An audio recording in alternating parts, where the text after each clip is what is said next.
All right, I think we're on. Hi, welcome everybody. Rob Pravacha here from NOBs Photo Success for our weekly episode of NOBs TeeVee.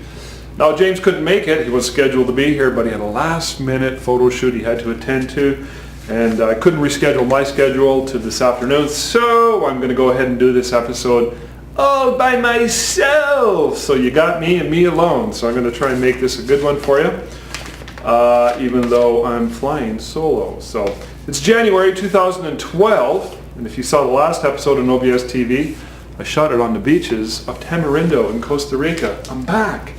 I'll tell you one thing though, I'm heading back to Tamarindo because I love that place. It's absolutely the best, most exotic, warmest, coolest place on earth. So you might call it our second home.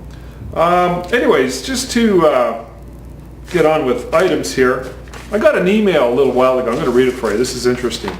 Hey Rob, I enjoy getting your weekly emails. He's referring to the newsletters that I send out. If you subscribe to the Digital Dog Bowl or the Profitable Studio Marketing newsletter, either or, you will automatically get my newsletters. I send them out every Monday, religiously. And you have a lot of good things to say. Thank you. By the way, I get a lot of positive feedback. People send me so many emails telling me how my newsletters have enlightened, brightened, made their days better. So I really appreciate those comments. You have a lot of good things to say and show and have great success. I've been in the business for 45 years. Oh, so you're an old timer like me. I've only been in the business 32 years. So you got a few years on me. It's good to see though. You know, this is one thing about this industry, photography. I noticed that a lot of photographers work well into their 70s and 80s even. And it's just a youthful type of industry that if you're smart about it, you know, if you live right, if you're productive, keep shooting, go a long time. And it bothers me that every time I see you, you look like an unmade bed or someone that just got off a 3-day bender. Oh, thank you. Hey, I love you too, buddy. Since perception by customers is so important, my question is why? I know this is a trivial question, but as someone who takes pride in this profession, it bothers me. Just curious, Paul Trace. Paul, I already responded to your email and you responded back to me, but I'm going to let everybody know the gist of my comments. And that is that when I do my video, he's talking about in my newsletters, I often incorporate a video. And I shoot those on a Sunday. It's my day off. I love Sundays because Sundays are a day of rest, a kickback. I don't get too concerned. I actually get in a very creative state of mind. Even if I've got something kind of scheduled, I just feel like it's a very, I don't know, loosey-goosey kind of day, and it just helps my whole disposition. I just get out of bed, I just throw some water in my face and hair, throw on my track pants and t-shirt, and I go shoot those videos. I'm inspired, and I don't really concern myself too much about what I look like because I'm more concerned about the message. So my advice to you, you know, you got a point, yeah, image is important. But in this scenario, in this particular case, focus on the message. Yeah, cut me a little bit of slack. You know, I've not been known to be the most coiffed gentleman on this planet, but I don't get too uptight or concerned about image. Now, having said that, let me tell you, in my studio, I clean up a little bit more. I often work bare feet. I love working bare feet. My clients have come to accept that. I'm not bare feet, I'm in socks. Jeans, I'm often wearing a t-shirt, so I've let her go. I used to wear suits and ties way back in the day, but you know, I gave that up. But the place looks good, smells good, sounds good, and visually the walls, the whole environment, the ambiance is there. So people cut me a little bit of slack in that case because it's a perception thing where he's a photographer. Yeah, you know, he's a photographer. We'll let him get away with it. You know, he's allowed to. You wouldn't want your banker or your lawyer or your accountant to be too unkept. You know, they got to keep up a different image. So it reminded me last year I went for my first colonoscopy. So I go see the specialist. This is a specialist. We're talking like 12 years of, you know, advanced education. And the guy walks in, he's got a t-shirt, he's got long hair, he looks like he's 20. You know, he's a little chubby, he looks like a party animal, college dude. I look at him and go, you look like you just got out of high school. That's the way I talk to people. I don't care. Anyways, he was very professional. And this is perception, hey. But I thought, in that case, he's a doctor, he's a specialist. Okay, so anyways, let me tell you a little bit of what's been going on, and then get into some stuff. A couple days ago, I had a photo shoot, a 2.5-day-old baby. Now, I photographed this couple with their 8-year-old daughter as a maternity shoot about 6 weeks ago.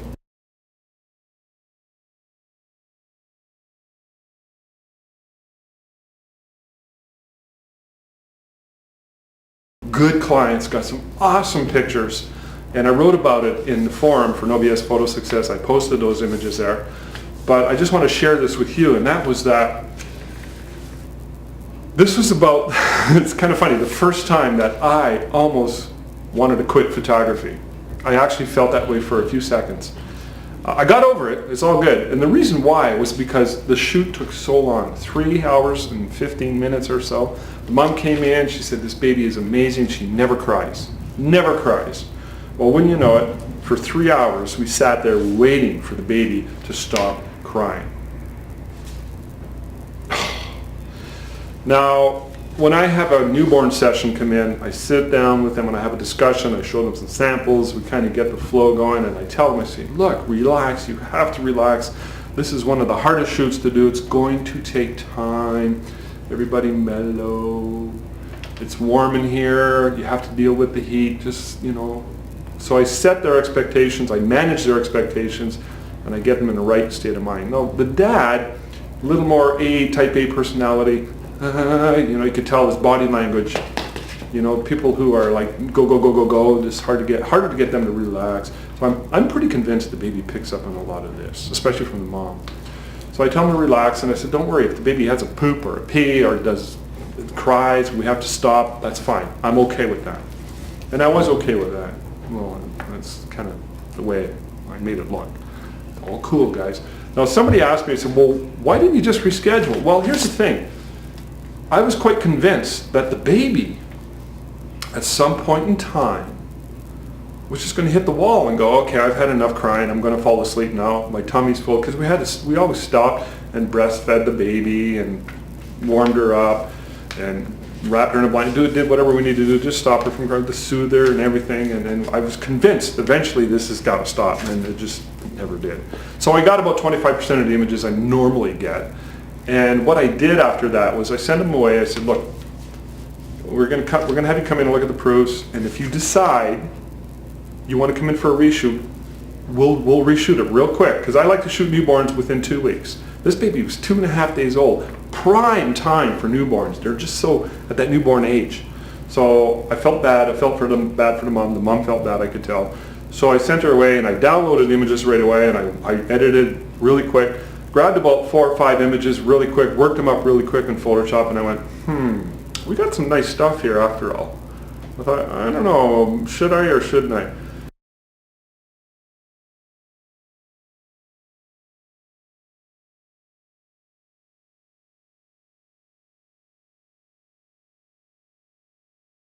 I debated whether or not to actually post some of them on Facebook. So I went and searched the mom's name on Facebook, and sure enough, she was my friend, and I think that was because of the maternity shoot. So I thought, you know what, Sandy Putsch made a good point at the Inferno back in November. She said every time she posts an image on Facebook, the client never purchases that image. Well, I have never found that to be the case myself, but it's still a valid point.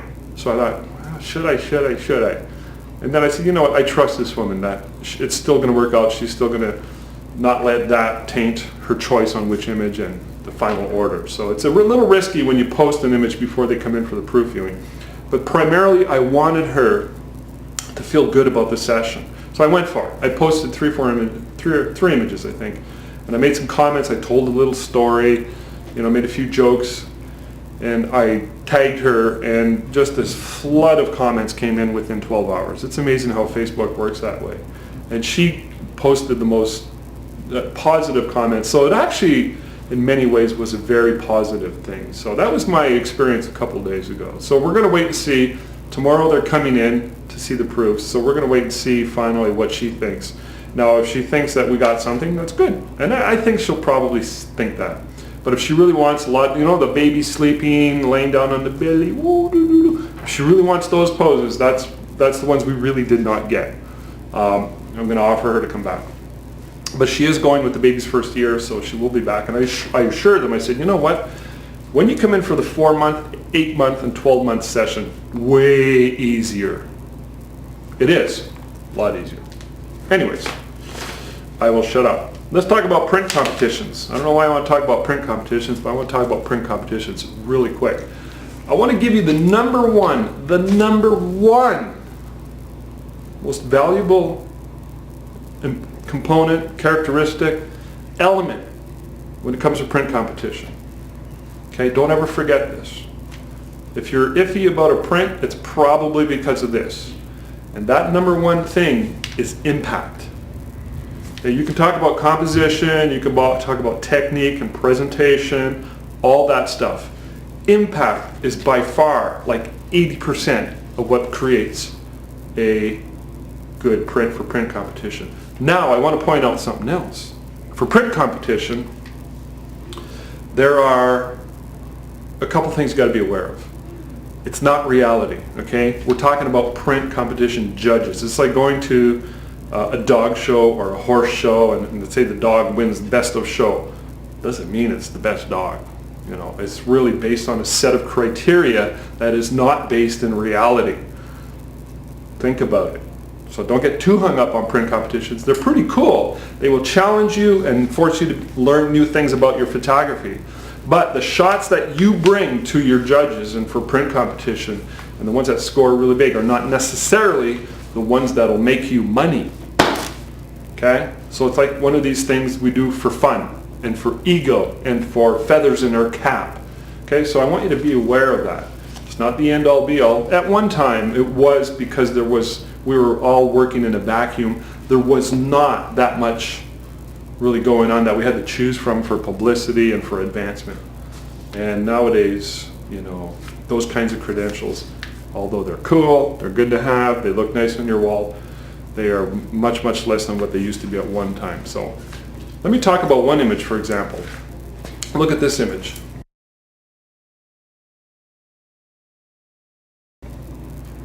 Now, did you notice the strong lines and the shapes? Notice the composition, okay? It's important that when you look at an image like that, you look at the composition. It's not boring. It's got a story to it. The story is an important visual component in the print competition. Now, it's not something that you have to analyze. If you analyze it, it's no good. It goes straight to the heart. You look at it and go, oh, I like that, okay? And when it comes to print competitions, there are finer details that kind of make sense. Like, you have to look at the outline. Look at the outline of the couple in this image.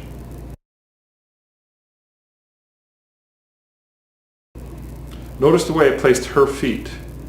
And you got to look at, if there's something that's not clear, it's going to be not clear to the client or to the print show. So you have to watch these details. And when you enter print competitions, these things will help you improve your photography. So, all right, a couple more items and I'm out of here. Webinars. I had a webinar a few days ago for NOBs Photo Success. If you were not in attendance, you can go into the forum as a member. You can watch it. It ended up being about an hour and 20 minutes long. Try and keep those under an hour. But it was called Wealth Attraction and Goal Setting Strategies for Photographers. And I talked about wealth attraction strategies, an area that a lot of photographers struggle with, and goal setting strategies, an area that pretty much everybody struggles with, and you hear about it all the time. Oh, goals. But because it's January, I thought this was a good topic. So if you're a member of NOBs Photo Success, go watch it. Okay, there's some good stuff in there from my life that I've noticed and learned and experienced. I'm 53 years old now, and I was, pretty much like a lot of people, from a background where we didn't hear a lot of positive things about money and creating money. You heard stuff like money doesn't grow on trees, and what do you think I am, made of money? And it was all negative crap. I'm not saying money is the end all be all, but it's an important tool. We have to realize this. So, and if you're not making money, hell, what the hell are you doing? Well, you don't want to struggle. that much in photography. You want to be prosperous so that you can, live a grand life. So money is just a tool. It's an energy that you have to use in a responsible way.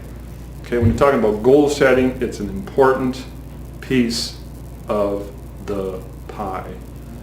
There's health, there's wealth, there's your mental, your physical, your spiritual. All these play an important role. When I get into goal setting, I look at everything in my life. But all too often, we condone, we ignore, we poo-poo the money thing because, well, money's evil. All right, so go check that out.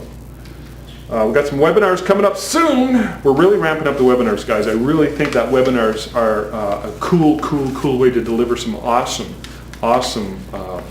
information and share information. One webinar idea, this is a new idea that we're just going to be starting in a couple of days. If you're watching this beyond January 2012, some of these webinars may have gone, but if you're a member of NOBs, you can go watch them. They're recorded. We record them all. I should mention to you, and this happened when I did this Wealth Attractions webinar. I record them, and at the end of the webinar, I stopped the recording, and then I was with Sean Von Ens, who helps me moderate these webinars, and we start just talking, like casual talk, And somebody sent a question and said, Rob, you're still live. And I'm like, yeah, I know. We're not recording, no, but we're still live. We have a lot of fun at the end of these webinars. We have the webinar after the webinar. And when James is in the room, which he was not at that one, but when he is, it gets a little bit weird. It's fun though. Anyways, just to finally conclude my show, the webinar is coming up, Warn Noise. We're going to be talking about TTL, infrared, creative lighting system with Canon. Apparently the Canons do the same thing like the Nikons with the creative lighting system. So we're going to be doing one just on that, to be fair to the Canon shooters. And then the Nikon, Nikon's been legendarily known as the creative lighting system with, their flashes. And so we've got Craig Minnelli coming in about 6 weeks. We're going to be doing one on that. So we're recording those both for members. We've got Fireside Chat, which is the one I was talking about earlier, when James and I are just doing this monthly thing. We're going to try it out with members only. It's a Fireside Chat. We're just going to talk about anything. Just come into the webinar, post your questions. We might even get you live in the webinar. Just very casual.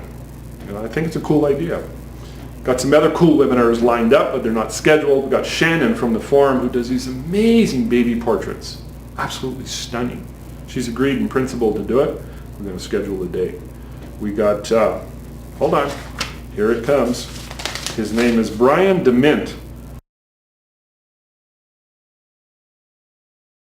iWorks Photography. This guy is absolutely amazing. And he's also one of the speakers for the infernoworkshop.com for in April in Toronto, April 13th, 14th, 15th. Okay, we got Brian, who's one of the speakers. He's confirmed, he's in the books, and he's going to be doing a webinar for NOBs Photo Success. Go look at just check out his stuff, man. It's absolutely amazing. So he's going to be sharing some of that info with us. So anyways, that's all I got to say now, guys, and thank you very much for tuning in. I hope I've been insightful and giving you some good information for this week's NOBs Photo Success TV show, and I'm out of here. We'll see you guys next week. Take care.